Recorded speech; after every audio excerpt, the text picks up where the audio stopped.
Hi, today we're going to talk about High Noon with Gary Cooper and Grace Kelly and a television movie called Brotherhood of the Bell that I think came out in 1971 and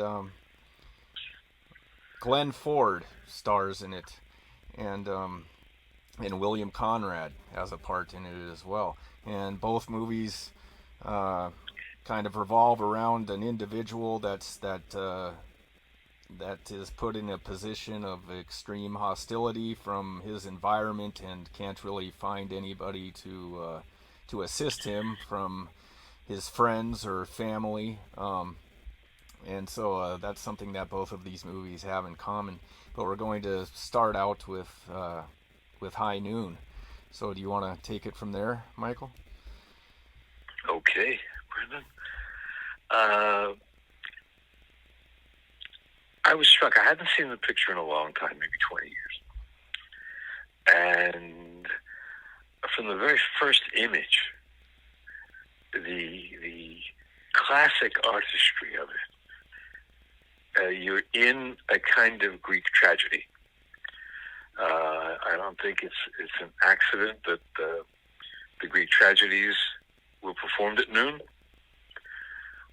And you're in this very spare visual, black and white, 35 millimeter, no widescreen world.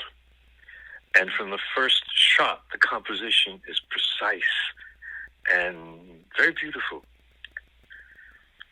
And technically, it's worth a technical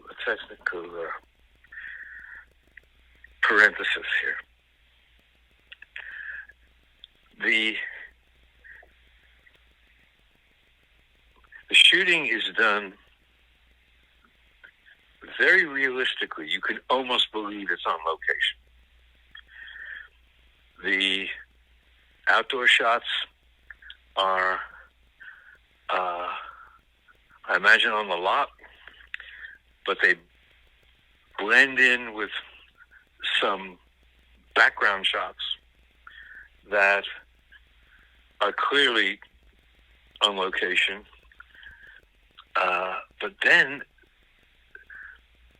the way they've done it, it's important that the action in the film takes just about exactly the time it takes to see the movie. And the light has to be high noon, almost shadowless, because classically high noon is, when the sun is highest. And the backgrounds are duplicated, because you can do this in black and white, on large walls that it's a set, but it's an outdoor set in the studio, so that you can have the lighting that will match all the time and that will be bright enough to be believable as high noon. You can't do that shooting on location. You can't do that in a Western set in Arizona kind of thing. This is technically a brilliant movie. The blacks and whites and grays are just meticulously done. Just put the sound off and just watch it go before you, and you see an amazing composition of photography. One of the best. It would have to be in the 10 best American films just for photography's sake, in the 20 best of anybody's films. But if you were looking at the art of cinema, you can see it at high noon. It is high art, no pun intended. Another unusual thing about this film is that the very important role of, I guess her name is Kitty in the film, played by Katie Huardo. I hope that's how you pronounce her name. Jurado. J-U-A. Say it again. Jurado. Jurado. Hold on a second. Hang on. Sorry for the sound effect, but Katie Jurado, you have a Mexican actress playing a Mexican woman. That was unheard of in 1950. Anglo men and women were playing Mexicans in Hollywood, and Katie Jurado is an exceptional actress who can do more with a look than most people can do with a line. And to be playing on the racial prejudices, especially of that time. You had your hero, Gary Cooper, who had an affair with Katie Jurado, Kitty. That would have been looked at very much askance in that small town, and everybody would have known it in that small town. He breaks up with her, or we don't know why. She takes up with his deputy, whom she clearly doesn't respect. She's just doing it for her own reasons. I don't even want to read into it because she's such a complex character. And she brings that across just by her presence and her integrity. Because of all those people in that town, she's got integrity. That's also a comment that made a big deal in 1950, 51, whichever year it was that the movie came out. Then you have Gary Cooper, who is used to playing and usually plays not a simple man, but not a really complex man. He was in all kinds of movies. He was excellent in comedy. You could see him in Ball of Fire with Barbara Stanwyck, where it's a screwball comedy. He's very, very good. He basically plays a straight man. He could play anything, but in this film, he plays his most realistic character, because as he's realizing that nobody's going to help him, as he's realizing that these people who say they're his friends are not his friends, and even in a wonderful performance by Lon Chaney Jr. as a broken down, embittered lawman, the one friend he really has can't help him. He's got broken fingers and arthritic fingers. He can't be that kind of fighter anymore. And Katie Jurado would have helped him in a minute. Would have been in one of those windows with a rifle. But she's not his woman. She's not going to do it because she's not his woman. Grace Kelly doesn't want to help him. Interestingly, Grace Kelly in this is not billed as a star. This is a film that made her a star. She's billed, when the cast is shown, she's billed somewhere down the cast line, about a third of the way down the cast line. She was not a household name. Nobody had seen her much. And here she has this starring role, but not star billing, certainly not star pay. And because she's not presented as a star, the audience doesn't know her. The audience that sat in that movie 73 years ago, didn't know which way she was going to go. If you really look at that movie, you try to forget that you've seen it before. Her performance is very strong, and she does not know. In fact, I think it's her best performance. The audience doesn't know. That first paying audience buying his tickets doesn't know halfway through the movie how she's going to go. Looks like she's walking out on him. looks like she's not going to do this. It's not that she is a babe in the woods. She makes clear that her brother and her father were killed by gun violence. And as she says, they were right. Being right didn't help them live. And so, back to Gary Cooper, as the film progresses, he's more and more disgusted. And he's more and more afraid. You can just see it. He's not hiding fear at all. And it was very unusual in this period for a star, a big, important male star, to play being afraid. It was incredibly unusual.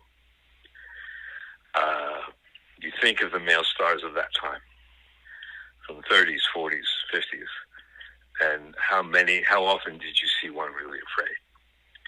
But he's afraid, as he's realizing what's going to happen, and he has every reason to think he's going to die.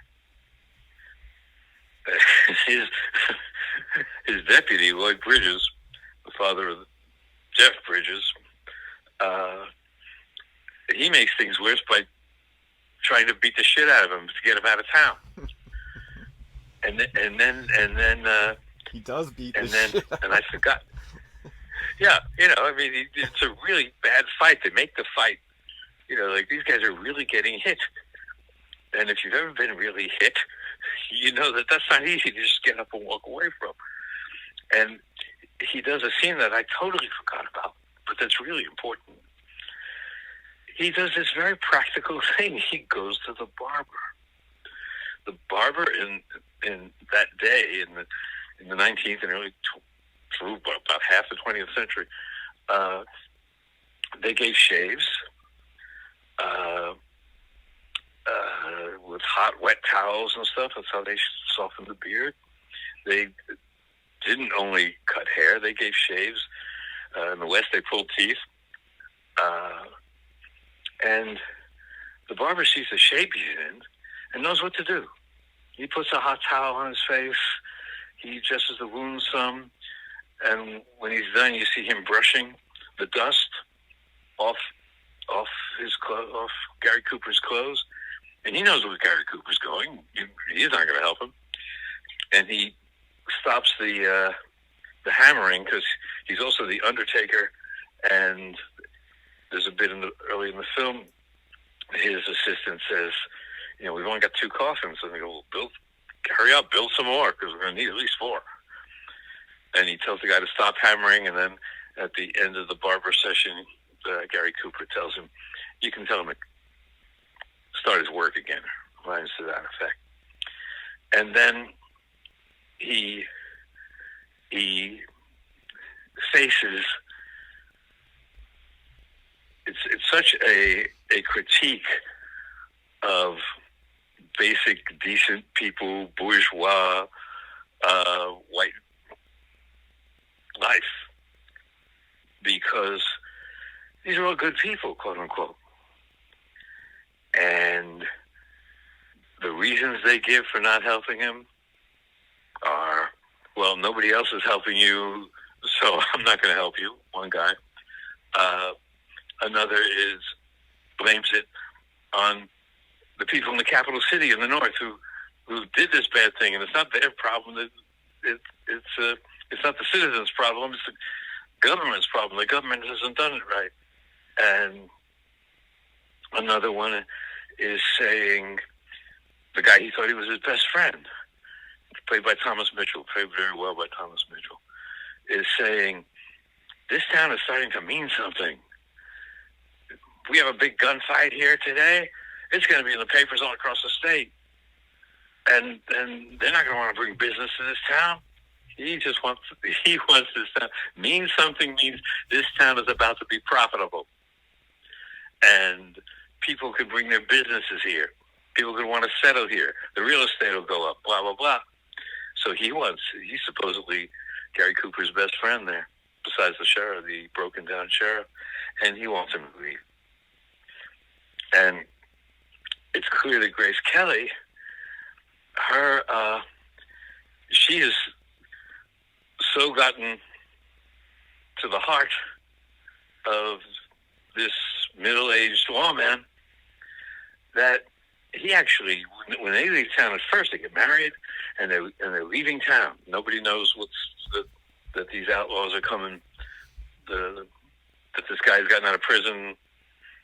That he and his brother and their two gunslingers with them. Lee Van Cleef, one of them, are coming to town on the noon train.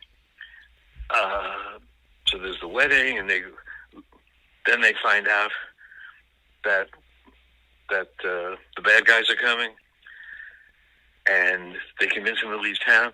He left without a gun, which is a real detail that people would have noticed, I think, in 1950, 51, because the West was not a place in general where people went out on a buckboard between towns unarmed. And in a lot of places that's still true. But he left his gun. He totally under her spell. But he can't run away. He feels a duty to who he is. He can't live with himself. He has that integrity. He goes back and finds out that nobody else does. All the good people are not so good, are not good enough to take a stand for what they know is right, for what they believe. All of them want the easy way out. It is as damning a statement about the good people, the normal people, as I've ever seen in a film, an American film, certainly. Everybody has a reason not to take a stand until, and the director Fred Zimmerman sets this up really nicely. Grace Kelly was going to take the train. Katie Huardo, who does take the train. And then she can't. She loves this guy. She runs back. She's looking for him. Somebody said he's in the sheriff's office. She goes there. He's not there. And you get the shot of her and a gun, a 6-gun in a holster hanging on the wall. And when she uses it, you don't see that at first. You just see this guy played by a character actor whose name I can't remember, and who had a long career doing this kind of part. And he's about to draw a bead on Gary Cooper from behind or the side, something. And he's suddenly shot in the back. And when he falls, you see Grace Kelly in the window behind him, and she shot him. In the back, no less. Which would mean something, especially to those moviegoers. Then good guys in the tradition of the movies didn't shoot people in the back. So here's this girl, and she's all in white, of course. Taking that step, then he kills the people who've come to kill him. It's a well-staged gunfight. It's believable. And the way Gary Cooper, the crowd comes around him, and the gesture with which Gary Cooper takes off his badge, and it's not temper, it's cold contempt. He doesn't do a big gesture with his arms. It's just his wrist. Just flicks that badge into the dust. And with this look of supreme disgust on his face. And they ride off into the afternoon, but their world has totally changed. How they look at the world, Grace Kelly and Gary Cooper, has totally changed. In the space of an hour and a half, like a Greek play, in the space of an hour and a half, they and the townspeople have to look at themselves completely differently. Now, the townspeople will try to forget it, but nobody really will. And in the church, when Gary Cooper appeals to the people to help him, to help their own town, there's a woman who's disgusted with the whole thing, and she sees it. There's another woman who, when her husband is just a rank coward, knows she's going to live with him for the rest of her life, because to be a widow in that world, to be a woman alone in that world, was even harder than it is now. And but she's not going to respect him ever again.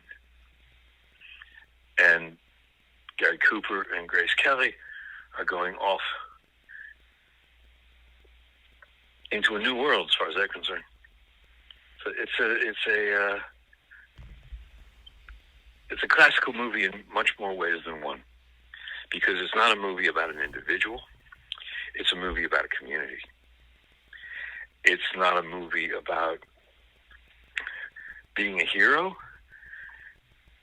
Gary Cooper doesn't come off that way. He comes off as a man whose choice is to betray himself and his own integrity, or not. And there's also a practical choice. He knows that if they run, then those four guys have a much better chance than in town. But if they run, maybe they outrun them. Maybe they run to a place where the train tracks run and they stop the train and get on the train and blah, blah, blah. But he can't do it because he won't betray who he is when all those other people did. It's a hard movie to watch that way, because it's not a happy ending. Gary Cooper and Grace Kelly survive and they go off together, but everything, their inner lives have been touched in a way that most American movies just don't handle. That's my take on High Noon. I was really excited to see it again, too. Yeah, I think it's...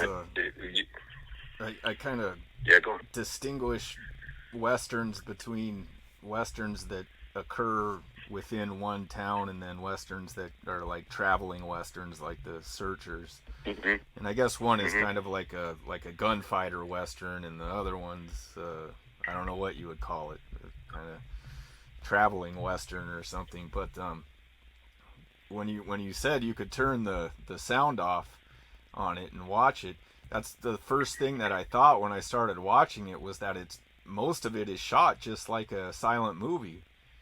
A lot of a lot of the scenes, the camera doesn't move at all, and it's shot on that 35 millimeter too. And the way that even the way that the character that Gary Cooper and Grace Kelly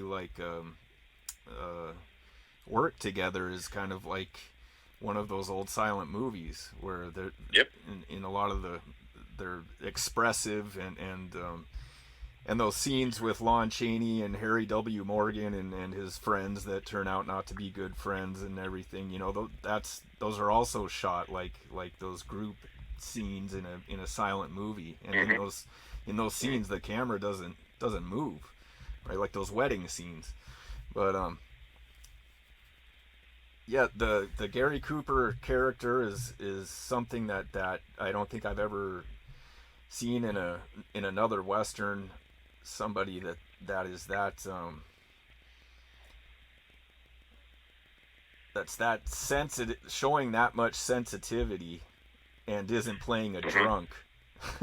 Because usually that guy is the drunk guy, like Dean Martin in Rio Bravo, the guy that's bearing his soul or something like that, right? But he's bearing his soul in this movie.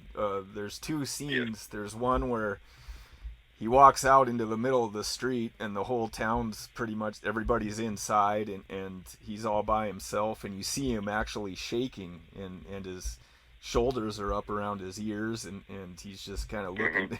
he's just emoting anxiety and everything, And then there's another scene where he's sitting in the sheriff's office, and he that one guy, I forget his Will or something, comes in and he's like, Mhm. "You haven't gotten any other guys to help us out?" And he's like, "No." And the guy says, "Well, I can't help you out either." And you thought that this was the one guy that was gonna help him out, and he throws the guy's star in the drawer, and then he's sitting there and he like grabs his head or something, and he's like, "Oh my god!" But then that 14-year-old kid walks out Yeah. from the side, right? You know, and it's these Mhm. scenes of just total vulnerability and everything, and and that fight scene.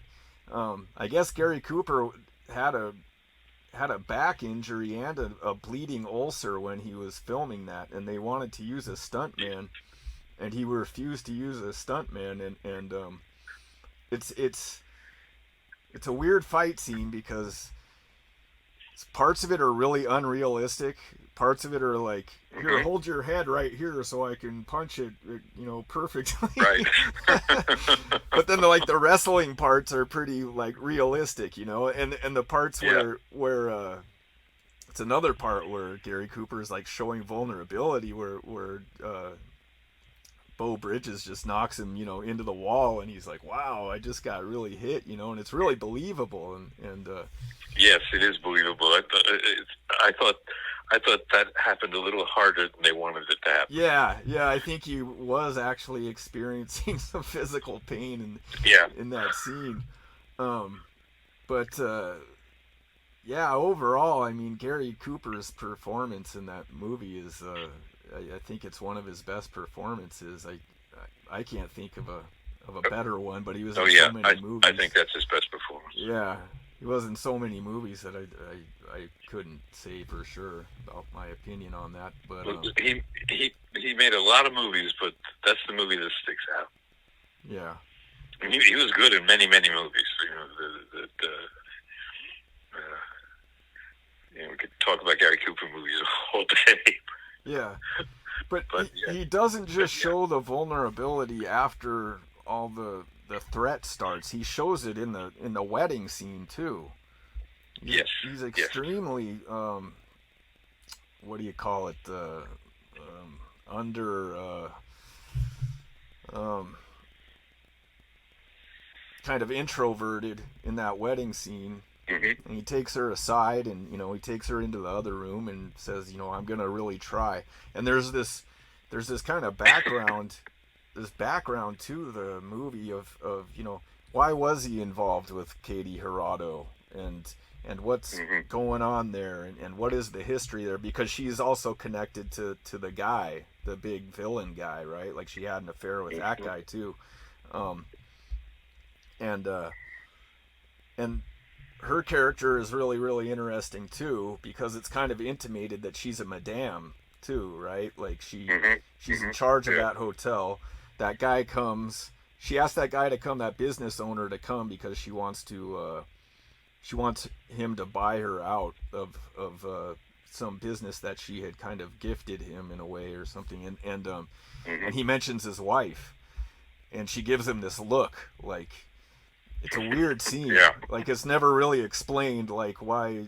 I kept going over that in my mind, like why is this like a big deal about that he mentions his wife. But I think they were kind of like trying to say, without coming out and saying it, that she's also a madame, right? But I believe so. Yeah. yeah, but yeah, her character juxtaposed with Grace Kelly, I think is something really spectacular about this movie. Hmm.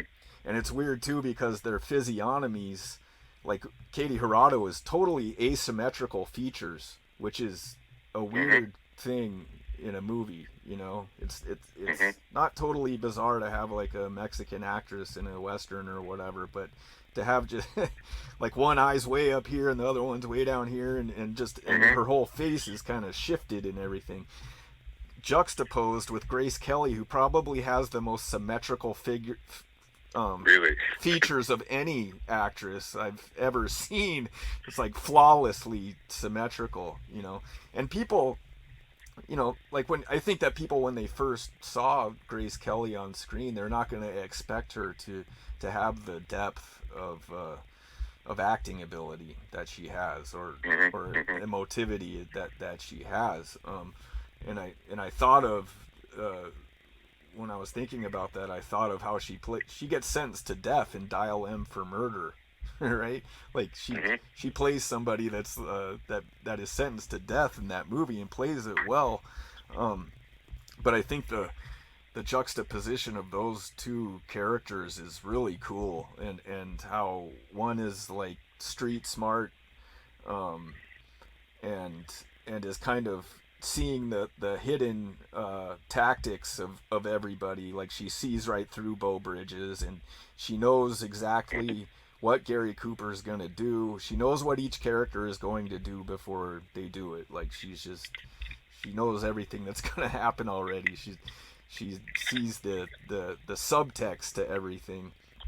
While Grace Kelly is kind of playing this super innocent kind of Easterner kind of, and she's a Quaker, and and you get this feeling that she doesn't really have a realistic perspective on what exactly is going on, or on life in general, right? And maybe that's Right. why Gary Cooper kind of likes her, because she's so innocent and feels protective of her, and she also brings a kind of purity into his life. Um, but she's also got this like heavy conviction that isn't apparent right away. Like you kind of think, oh, this yellow belly Quaker doesn't want to, indulge in violence to make things right or something, but then she gives that speech, and shows her conviction, and shows that she has experienced violence, and with her family and all that, and when she says that, it cuts to Katie Hirado, and Katie Hirado has this like newfound respect for her, and her perspective, and it's really cool that there is that scene where she's in the hotel, she's talking to the desk clerk, and then she decides that she wants to go talk to Mrs. Ramirez, and she goes up there, and I think that relationship between those two women, that's just a whole other little nucleus of the movie that's really brilliant. Oh yeah. Yeah. And so that part's great. And then yeah, the church scene, I've always loved the church scene. I think it's just one of the best scenes in American movies ever. And it's the Howard Johnson was right scene from Blazing Saddles, right? Howard Johnson is right. But yeah, you're right. It's kind of like a uh, classic yellow belly scene where everybody's got some excuse. But the thing is when he walks in the like right when he walks in and he says, "I need a posse," all these guys get up and are like, "Okay," and like 10 guys get up and they're raring to go. But it slowly, like these differing voices come out, and you can see they show Gary Cooper's face, and he's more and more crestfallen as each one of these excuses is made. And then his like best friend comes up, and you think his best friend's gonna make some big speech about why you should go support Gary Cooper, and then he just totally demolishes the whole thing.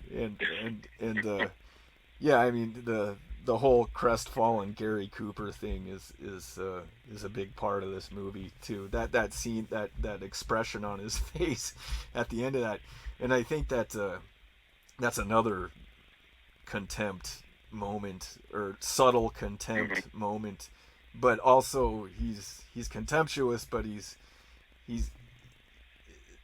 there's a humanity to it. Like he's kind of like, oh, this is human frailty, he kind of like understands the human frailty of these people, and he splits the church, so I like that scene a lot too. I had totally forgotten that Lon Chaney was even in this movie, and I love Lon Chaney, and Oh yeah, he's a terrific actor.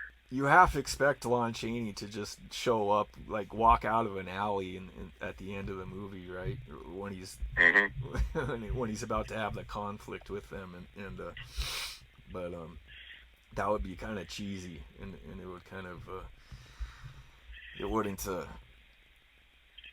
it would defeat the whole Yeah, meaning of the movie if somebody like came out of the blue and you know, helped him or something like that. But it well, really, she does in a way.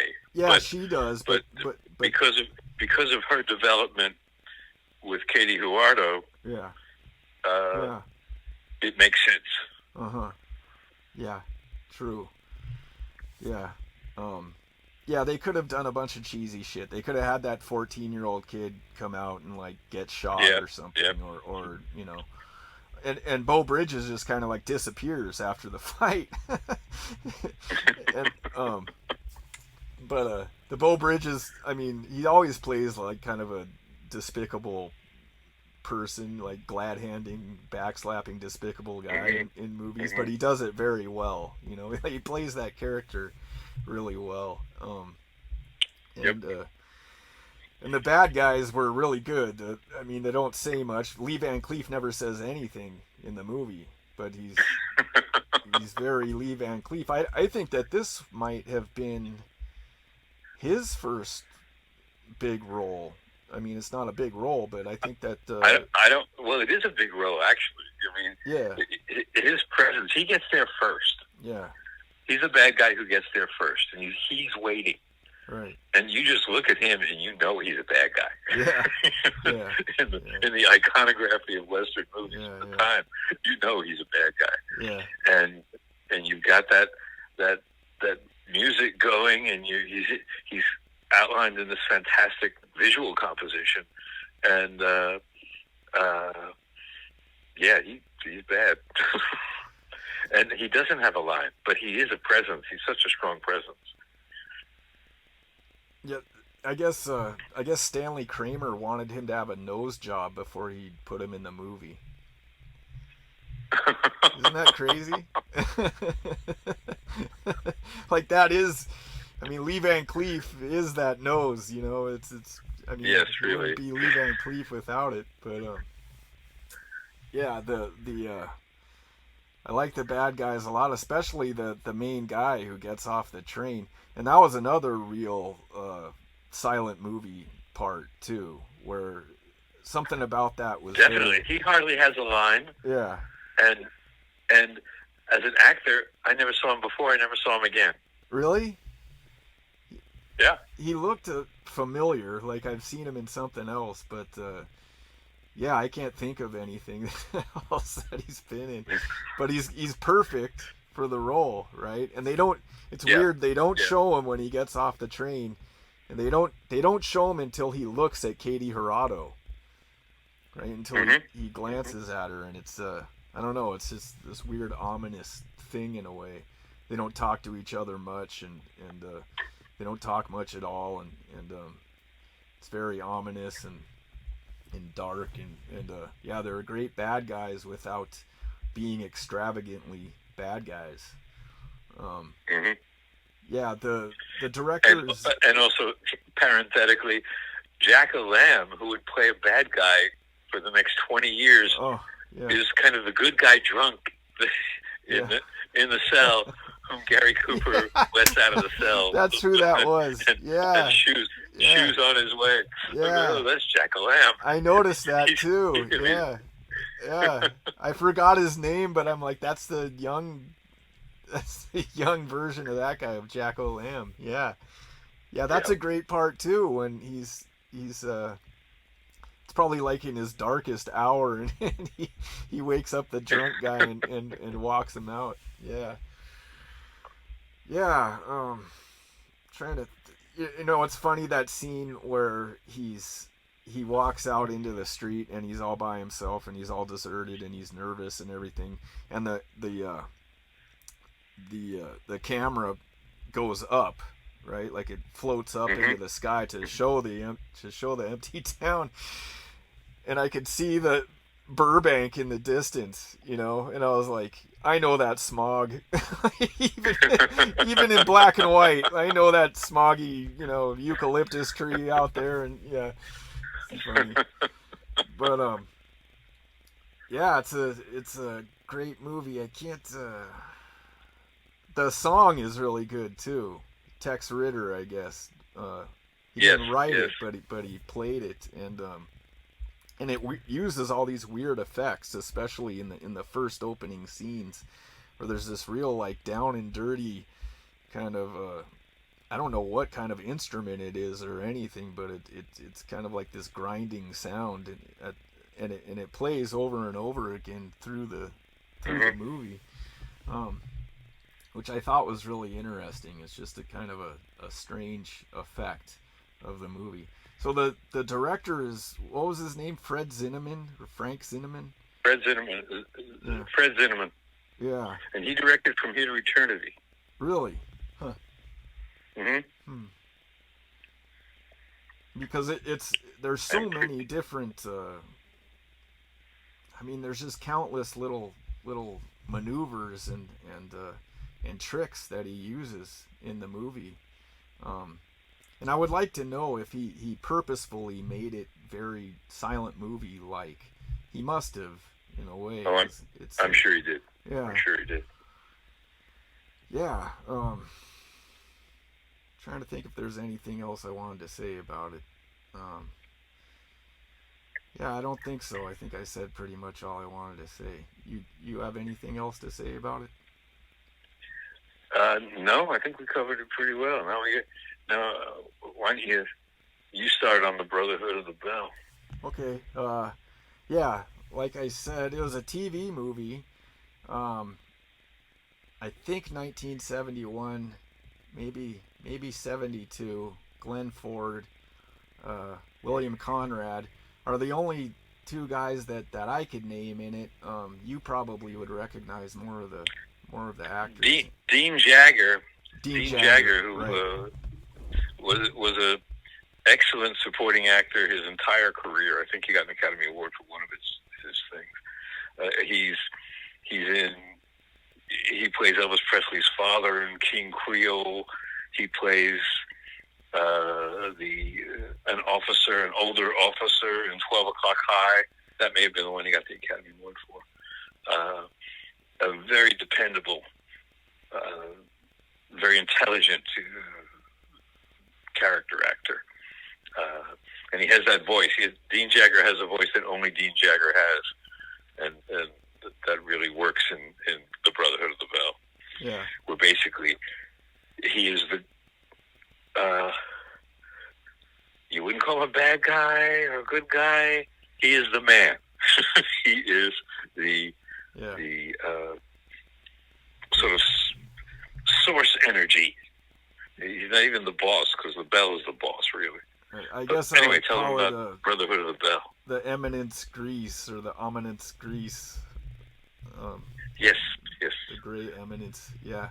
But actually, I'm lying. I did recognize another one of the guys in the movie. The young guy is the captain from Chips, but it's neither here nor Oh, there. I Yeah, I knew you wouldn't get that one, but yeah. But yeah. So Brotherhood of the Bell.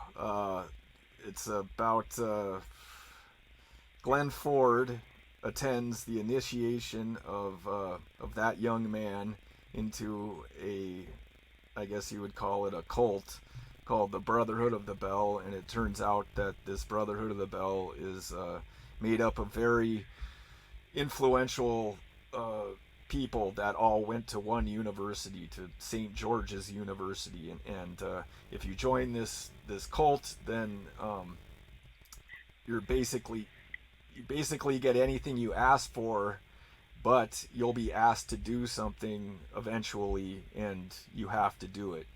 And so finally Glenn Ford is asked to do something, and it's an interesting task that he has to do. Glenn Ford works at a university, I guess, as an engineering professor, I think. His name is Patterson, and Mhm. he is asked. There's a there's a professor from an Eastern Bloc country that is I think might be comparable to Hungary or something like that. And the Brotherhood of the Bell doesn't want this guy from the Eastern Bloc to be promoted to head of a department.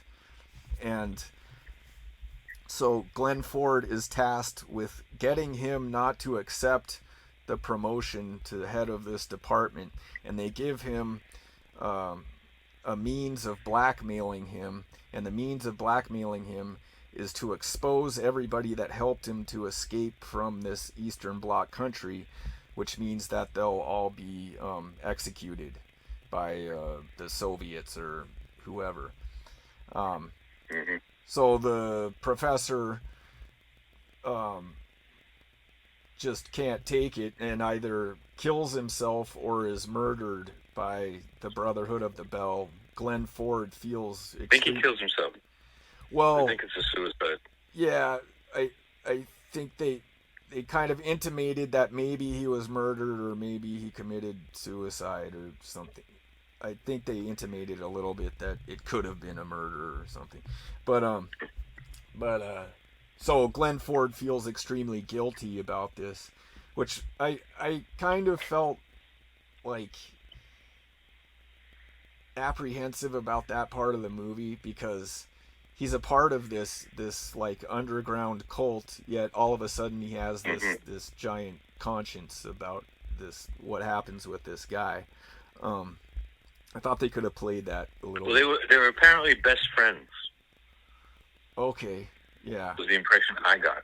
Yeah, I missed that. I knew they were good friends, but yeah.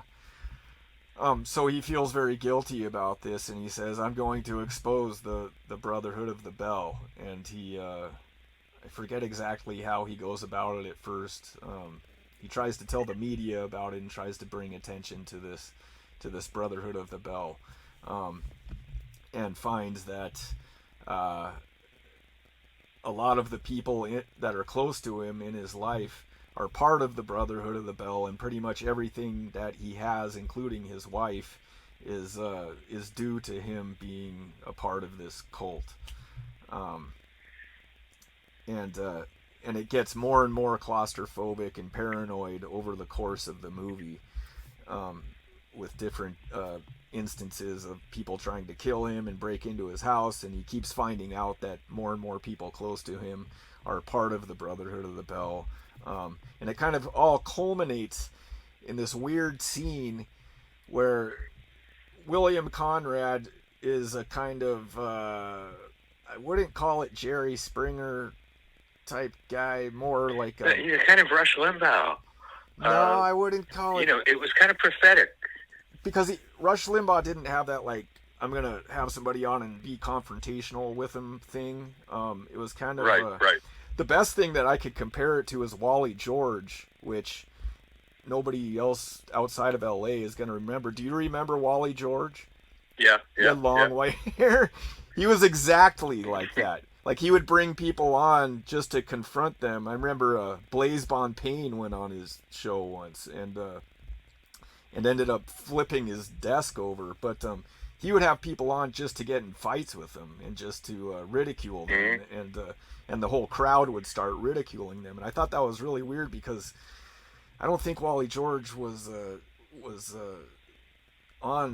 doing that then. Wally George, by the way, was also the father of Rebecca De Mornay, which is a really weird thing. But anyway, William Conrad is has a show like that, just a confrontational talk show, and they have a little discussion before Glenn Ford comes on his show on the set, and William Conrad's like, well, your whole story is already old news, so you better have something sensational to bring up here, and to you're lucky to even be coming on my show. And then the show starts, and Glenn Ford kind of lays out what the Brotherhood of the Bell is, and William Conrad's kind of lightly ridiculing him, but then these people start getting up out of the audience, and first this kind of like black nationalist guy comes up, and he's like, I know exactly what you're talking about. I know what the Brotherhood of the Bell is, and it's white supremacists, and their whole intention is just to keep the black man down. And then this other lady gets up and she says, no, the Brotherhood of the Bell is the Jewish world conspiracy. And then William Conrad speaks up and says, no, it's all Catholics. And so Glenn Ford's mind is like in this phantasmagoria, and he doesn't know what's going on. And of course they use that classic 70s TV movie effect where they use the fisheye lens, like panning around the entire studio, and getting a close up fisheye lens of everybody in the audience laughing at him. Like they did that so much. And one of the movies I remember that most graphically from was the movie Carrie with Sissy Spacek, and and she has her period in the shower room. They did the same thing where they did a circle pan of all the girls' faces laughing at her, and with a fisheye lens, And for some reason they always did that in the 70s, but especially in TV movies. But I thought this movie was really good for a TV movie. Another thing that I thought was really great was the Jerry Goldsmith soundtrack to it. I thought yes, I was surprised. Jerry Goldsmith really went all out for this movie. And Glenn Ford did too. Glenn Ford did a great performance. On the same YouTube channel that this movie was on, it's a Glenn Ford YouTube channel, and there's all these other TV movies that he did in the 70s and in the 80s. There's probably like 5 other TV movies that he did, and he really didn't do his best Glenn Ford in those other movies, the little pieces that I watched of them. But one thing about Glenn Ford is that he has this ability, and what's the movie with Rita Hayworth? Gilda, yeah. And especially in that movie, but he has this quality where he can transmit an emotion with just the smallest modification of his features, just the smallest twitch of his features. It's really uncanny, and he's just a great actor, and he doesn't get enough credit. But I agree. Yeah. Agree. But what did you think of it? It was. I'm sorry. Go on. No, go ahead. What I was asking, what you thought of it. It really developed the claustrophobic, paranoid sense of I have seen this thing. I know it's true, and there isn't any way for me to convince anybody. It goes from level to level to level to level, and it's clear. Once his wife, you can't really blame her. She's never known anything but her university white world, and she's never known anything but stability. Though they don't have children, or the children are away at boarding school, they look like those kind of people. Yeah. And here's this erratic behavior from this person she was depending on, and she can't stand it. She's a weak character, but her whole world has been turned over, and she does not have the equipment to even think that can happen. So the only possible answer is that her husband's going insane, and she's afraid of that, and she's afraid of how it will look to the community. And but as the thing progresses and there's no way out, they did that very well, and they did Glenn Ford gradually kind of breaking down himself, because he lunges for the throat of William Conrad, and he gets hysterical with what is going on around him, and you can't blame him. But it's the worst thing he could do for himself. And his anger, his disappointment, and Glenn Ford does that all very, very well. In the end, because it's a TV movie and you have to have an ending that people can live with in their living rooms, he convinces the young initiate to help him. But at the same time, I even wondered whether that last scene was supposed to play as real, because he's walking down this long, long, long empty corridor that's lit, it seems, from the walls and the ceiling and the floor, and I thought, well, this is the ending of the picture, walking down this corridor, and I like that. But then the young man runs up to join him, and it becomes this weird hallucination. Yeah. And it's like, if they can get on this plane at very small, comparatively small LAX, because that part's shot on location. I mean, if they can get on this plane, then everything will be all right. Right, I know. When obviously, by the terms of the movie, nothing will be all right. It's almost by the like terms of the movie. Yeah. It's almost like the executives at ABC or whatever were like, okay, you got to put this ending on the movie. Yes, exactly. And it, but it does give it all a nightmarish. It does sort of cap the nightmarish quality, because it's supposed to be, an upbeat ending, and it's not. It's true. It's really not. It's too weird to be upbeat. Yeah. And you think, those guys are going to get killed as soon as they get off the plane. Yeah. Or maybe the plane's going to crash. It's going to explode. These guys are doomed. And the sense of doom does not leave it. The ending doesn't alleviate the sense of doom in the slightest. Yeah.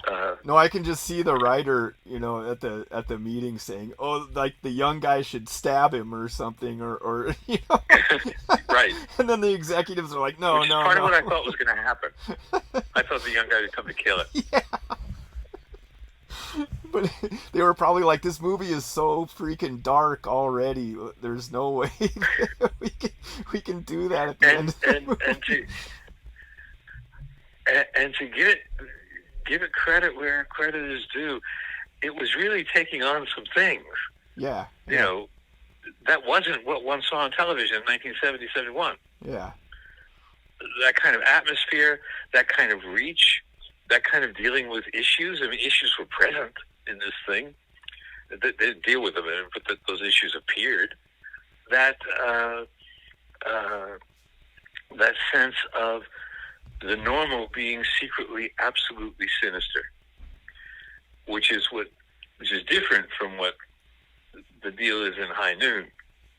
But this is that you look around, you think it's normal, and actually it's sinister.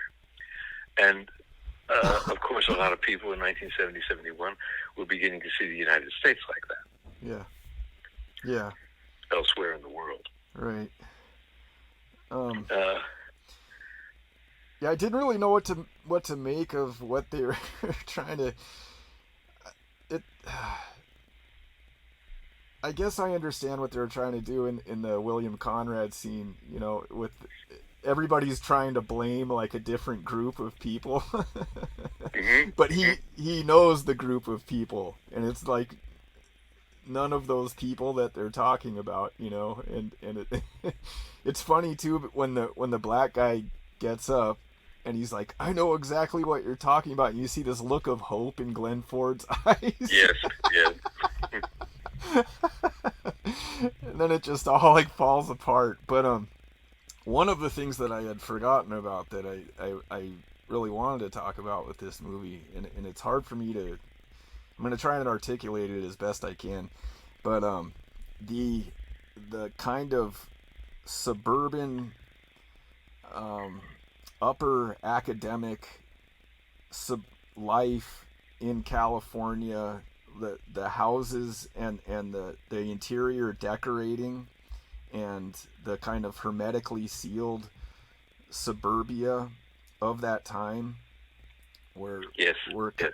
the rot hadn't really come in, and there was really kind of a beautiful world there, that existed for a time, that was Mm-hmm. comfortable and kind of progressive and uh, accepting and kind of gradually integrating um, Mm-hmm. Mm-hmm.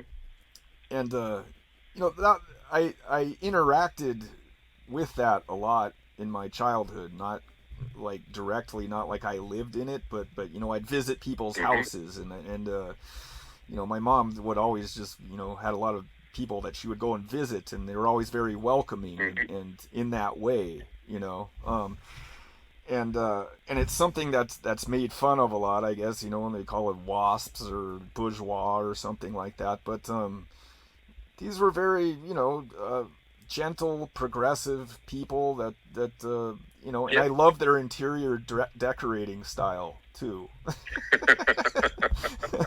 But the way that they accurately get that, um, but then um, in those scenes where he's, I don't know if you would call it arguing with his wife or having these really heavy conversations with his wife, at nighttime in the kitchen, inside of the house, and then the part where he's just like, okay, like, you just need to split, and then that's it, Mm-hmm. like that didn't play shallow, um, No. and it could have, um, Yep. and there was something very heavy about that and very real about that to me, and and like I said, it's hard for me to articulate, but those two things, that kind of suburban, safe life, and then but this real, like, darkness within that, um, and those two things juxtaposed, and the power of his father too, both of their fathers' power, and how that was kind of handed down to them, and Yes. this whole time he's kind of thinking like, I achieved this on my own, um, with my own hard work, and Mm-hmm. and he is, he's a smart guy and he's a hard worker and everything, but he starts to realize the his privilege, I guess you could call it. Like, I'm not trying to use it in the same, like, woke way, Mm-hmm. um Mm-hmm. but he Yes. starts to realize how these things have been all kind of formed around him, um Mm-hmm. and that's a weird part of the claustrophobic part of the movie too. um And we shouldn't forget. I mean, I almost did the performance of the actor who plays his father, Glenn right, Ford's father, Will Geer. I was gonna bring that up. Will Geer is a wonderful actor. Yeah. He didn't get to work enough. He was blacklisted in the late '40s and throughout the '50s, and he's quite old in this.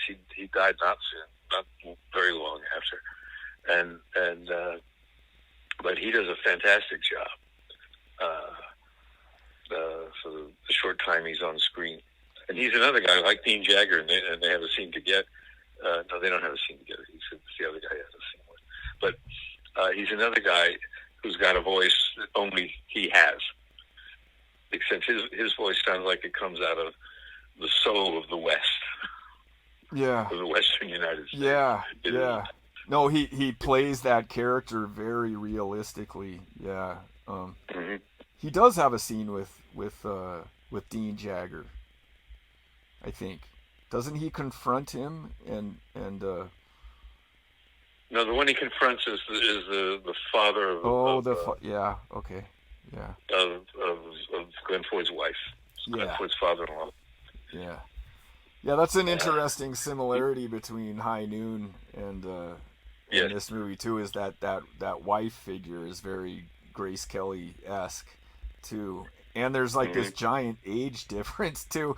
They're like trying to play Glenn Ford as in his like late 30s, early 40s or something in the Yeah, when movie. he's got to be about 65 Yeah, or he's 70. gotta be really old. I was thinking like he's probably not that much younger than Will Geer, than his Well, father probably not. in the movie. But and that's the same in in High Noon too. Like how much older was Gary Cooper Hmm. than Grace Kelly? Oh, old enough to be her father Yeah, easily. right. But yeah. She's Overall, only about 22. I also I really liked the scenes at the college too, and I guess they used Pomona College, which I had Hmm. never been to Pomona College. I didn't even know it Nope. existed, but very beautiful campus though. Um, really nice. Um, Yes. yeah, You had all of, I don't know, the valley all spread out before you. yeah. Uh, Overall, did you think it was a pretty good movie? Or? it grabbed my attention, Yeah.